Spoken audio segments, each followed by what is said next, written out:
Hello friends, இன்றைக்கி நம்ம மார்க்கெட்டில் எதை பற்றி பார்க்க போகிறோம்னா, இப்போ ட்ரம்ப் வந்து டேரிஃப் அனௌன்ஸ் பண்ணியிருக்காரு நிறைய நாட்டுகளோட.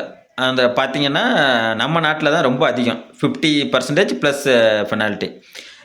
ஜப்பான் பார்த்தீங்கன்னா 15%. சைனா எடுத்துக்கிட்டிங்கன்னா சைனாவோட தான் அமெரிக்கா நிறையா ஃபைட் பண்ணிகிட்டு இருக்காங்க ட்ரேட் வார். பட் அவங்களுக்கே 30% தான். ஏன்னா சைனாவோட ரேர் எர்த் மெட்டீரியல் வந்து அமெரிக்காவுக்கு தேவை, அது இல்லாமல் எதுவுமே பண்ண முடியாததுனால ஆட்டோமேட்டிக்காக இறங்கி வந்துட்டார் 30%. ஆனால் இந்தியாவுக்கு பார்த்தீங்கன்னா 50% ப்ளஸ் பெனால்ட்டி. இப்போ இந்த டேரிஃப்னால இந்தியாவோட ஸ்டாக்ஸ் எக்ஸ்சேஞ்சு கரெக்ஷன் ஆகுமா, அடி வாங்குமா என்னங்கிறத இப்போ பார்க்க போகிறோம்.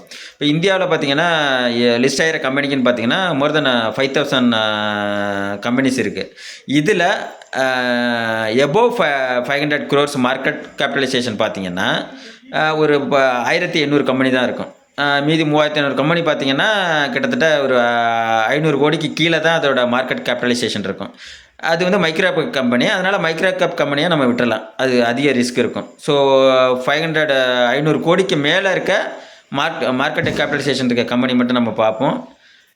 அது கிட்டத்தட்ட 1500 கம்பெனி இருக்குது. இந்த 1500 கம்பெனியில் அமெரிக்காவோட வர்த்தகம் பண்ணுறதுல பார்த்தீங்கன்னா விரல் விட்டு என்ற அளவுக்குள்ள ஒரு 10-15 கம்பெனி தான் மோர் தென் 50% வந்து எக்ஸ்போர்ட் பண்ணுறத பார்க்குறாங்க. பேலன்ஸ் வந்து ஒரு 40% டொமஸ்டிக் பண்ணுவாங்க. அந்த ஒரு 10-15 கம்பெனியை விட்டிங்கன்னா 1800 கம்பெனியில் பேலன்ஸ் இருக்க கம்பெனி 1785 கம்பெனி இருக்குல்ல, இந்த எல்லா கம்பெனியுமே அமெரிக்காவோட வர்த்தகம் பண்ணுறது கிடையாது. இதில் மேக்ஸிமம் நிறைய கம்பெனி வந்து டொமஸ்டிக் பண்ணுதுங்க, ரெஸ்ட் ஆஃப் த வேர்ல்டு பண்ணிகிட்ருக்காங்க. இப்போ இதில் இருக்க மேக்ஸிமம் அமெரிக்காவோட பண்ணுற கம்பெனியுமே 15% இல்லை 20% எக்ஸ்போர்ட் பண்ணிகிட்டு இருப்பாங்க. இப்போ அந்த 20% ப்ராப்ளம், டேக்ஸ் ப்ராப்ளம்னா அதை வேறு ஒரு நாட்டுக்கு எக்ஸ்போர்ட் பண்ணி அதை டேலி பண்ணிடுவாங்க. இதனால் பெரிய அளவில் அதோட கம்பெனியோட பர்ஃபார்மன்ஸில் பாதிக்காது. பட் இது பாதிக்கும் அப்படின்னு சொல்லி ஒரு பேனிக்கில் என்ன பண்ணுவாங்க, நிறைய பேர் கம்மியான ரேட்டில் வாங்கியிருப்பாங்க நிறைய ஷேர்ஸை, அதெல்லாம் வந்து சேல் பண்ணி ப்ராஃபிட் புக் பண்ணுவாங்க. அப்படி புக் பண்ணுறதுனால பெரிய அளவிலான கரெக்ஷன் இருக்கும். இப்போயே பார்த்தீங்கன்னா அந்த 1500 கம்பெனியில் 95% கம்பெனிஸ் பார்த்தீங்கன்னா 35லேருந்து 40% கரெக்ஷன் ஆகிருக்கு. இப்போ பார்த்தீங்கன்னா கரெக்ஷன் ஆகிருக்கு.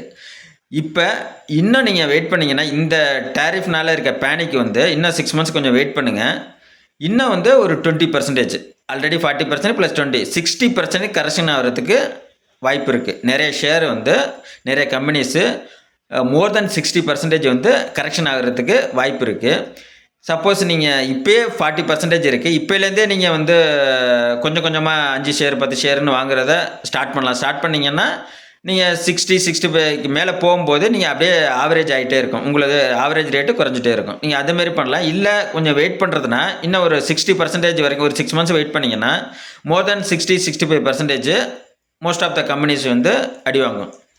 இப்போ இந்த பேனிக் போய் இப்போ இந்த டேரிஃப்னால அஃபெக்ட் இல்லைங்க புரிஞ்சதுக்கப்புறம் திருப்பி டக்குன்னு ஏதாவது ஒரு ட்ரிகர் பாயிண்ட் வேணும்ல, இன்னும் மார்க்கெட் வந்து ரொம்ப சடனாகவே எழுந்துக்கும். அந்தமாரி மேலே போகும்போது நீங்கள் இந்தமாரி கம்மியான ரேட்டில் வாங்கியிருக்கும்போது மேலே போகும்போது நீங்கள் அதிக ப்ராஃபிட் உங்களுக்கு கிடைக்கும்.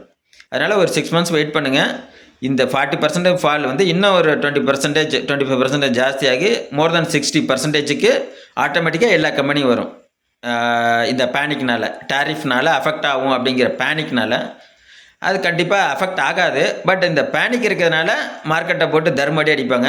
கொஞ்சம் வெயிட் பண்ணுங்கள். ஒரு 60%க்கு மேலே போகும்போது ஒரு 6 monthsல வாங்க ஆரம்பிக்கலாம்.